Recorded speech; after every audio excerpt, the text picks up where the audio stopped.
Lauren glaring toward us, with Connor. I could name every face that spiraled past me. And then we were outdoors, in the cool, dim light of a fading sunset. As soon as we were alone, he swung me up into his arms and carried me across the dark grounds till he reached the bench beneath the shadow of the madrone trees.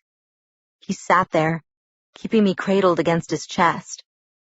The moon was already up, visible through the gauzy clouds, and his face glowed pale in the white light. His mouth was hard, his eyes troubled. "The point?" I prompted softly. He ignored me, staring up at the moon. "Twilight again," he murmured. "Another ending. No matter how perfect the day is, it always has to end." "Some things don't have to end," I muttered through my teeth, instantly tense. He sighed. "I brought you to the prom," he said slowly, finally answering my question, "because I don't want you to miss anything. I don't want my presence to take anything away from you if I can help it. I want you to be human. I want your life to continue as it would have if I died in 1918 like I should have." I shuddered at his words, and then shook my head angrily. In what strange parallel dimension would I ever have gone to prom of my own free will? If you weren't 1,000 times stronger than me, I would never have let you get away with this. He smiled briefly, but it didn't touch his eyes. "It wasn't so bad. You said so yourself." "That's because I was with you." We were quiet for a minute. He stared at the moon, and I stared at him. I wished there was some way to explain how very uninterested I was in a normal human life. "Will you tell me something?" he asked, glancing down at me with a slight smile. "Don't I always?" "Just promise you'll tell me," he insisted, grinning.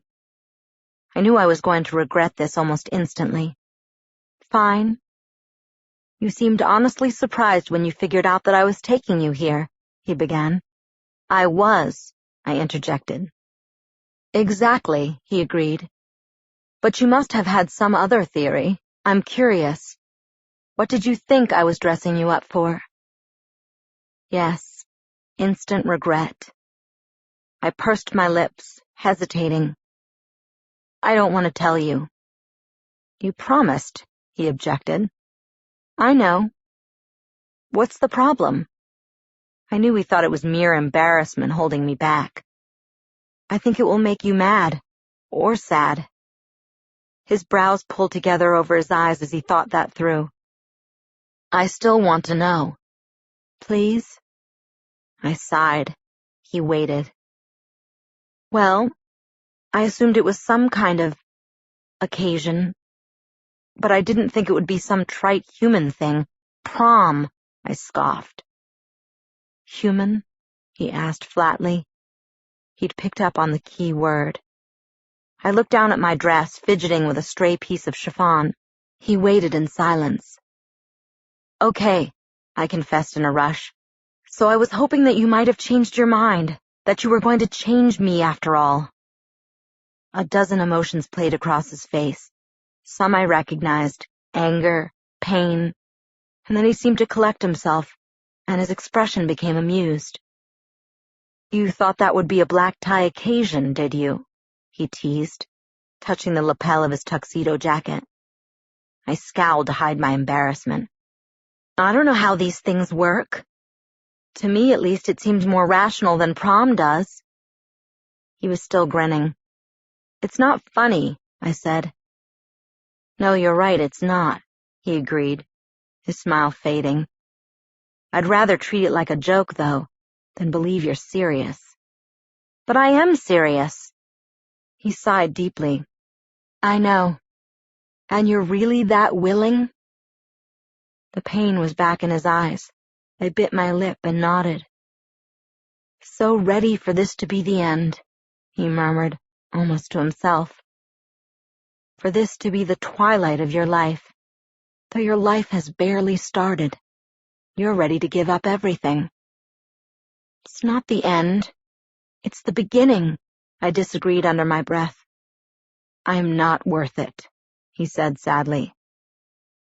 Do you remember when you told me that I didn't see myself very clearly? I asked, raising my eyebrows. You obviously have the same blindness. I know what I am. I sighed, but his mercurial mood shifted on me. He pursed his lips, and his eyes were probing. He examined my face for a long moment. You're ready now, then? He asked.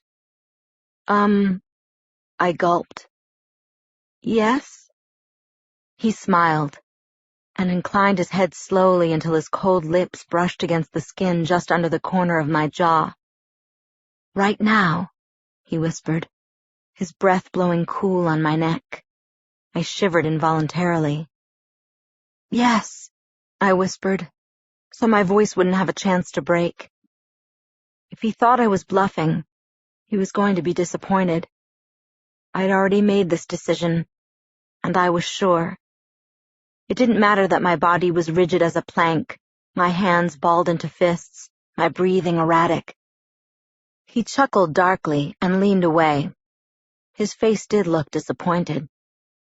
You can't really believe that I would give in so easily, he said with a sour edge to his mocking tone. A girl can dream. His eyebrows rose. Is that what you dream about? Being a monster? Not exactly. He exhaled, and the sound was practically a growl. I touched his face. Look, I said. I love you more than everything else in the world combined. Isn't that enough? Yes, it is enough, he answered, smiling. Enough for forever. And he leaned down to press his cold lips once more to my throat.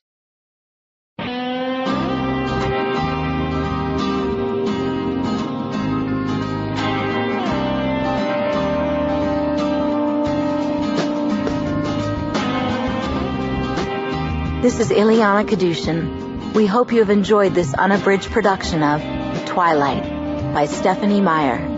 This program was produced and directed by Garrett Scott.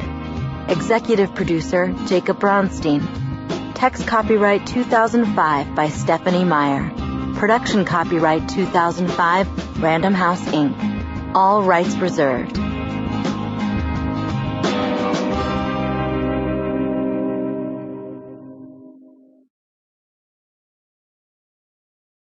Audible hopes you have enjoyed this program.